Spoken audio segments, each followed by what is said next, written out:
Shaka hayo ni baadhi ya yale ambayo ni masaibu na pia simulizi za wale ambao wanafanya kazi ya surrogacy, yani kubebea wengine wasio na uwezo mimba. Sijui kauli yako ni gani?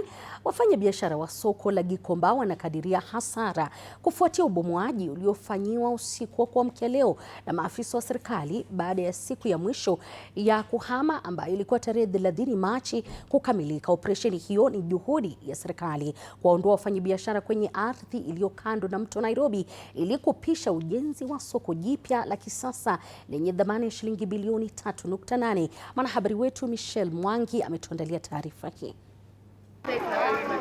Sehemu hii ya viatu iliyokuwa na shughuli nyingi katika soko la Gikomba sasa imesalia kuwa mahame kufuatia ubomoaji uliofanyika usiku wa tarehe 30 mwezi huu wa Machi. Operesheni hiyo iliyofanyika usiku ilihusisha maafisa wa usalama waliotekeleza agizo la serikali lililotolewa awali lililowapa wafanyabiashara muda wa kuhama. Licha ya ubomoaji huu, bado kuna wasiwasi kwa wafanyabiashara wanaodai kuwa eneo la muda lililotengwa huenda lisiwatoshe wote kwa kuwa linatarajiwa kuhimili takriban wafanyabiashara 4,000. Leo hii ni familia ngapi italala njaa?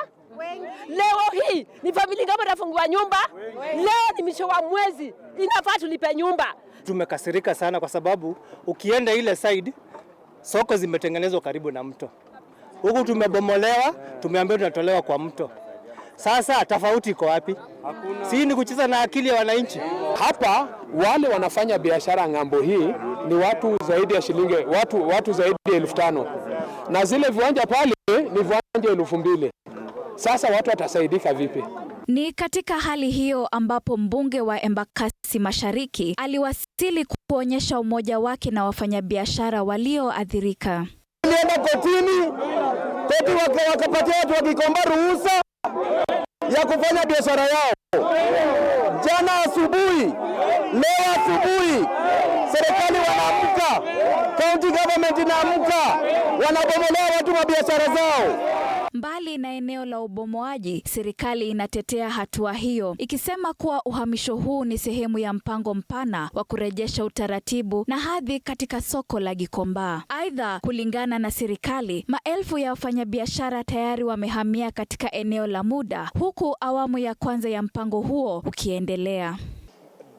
My understanding from my technical team, and they're here, is that the space is adequate for the 6,700. If it is not adequate, we will create space. Kufuatia ubomoaji wa usiku katika soko la Gikomba, serikali sasa inasema huu ni mpango mpana wa kujenga soko la kisasa. Michelle Mwangi, TV47.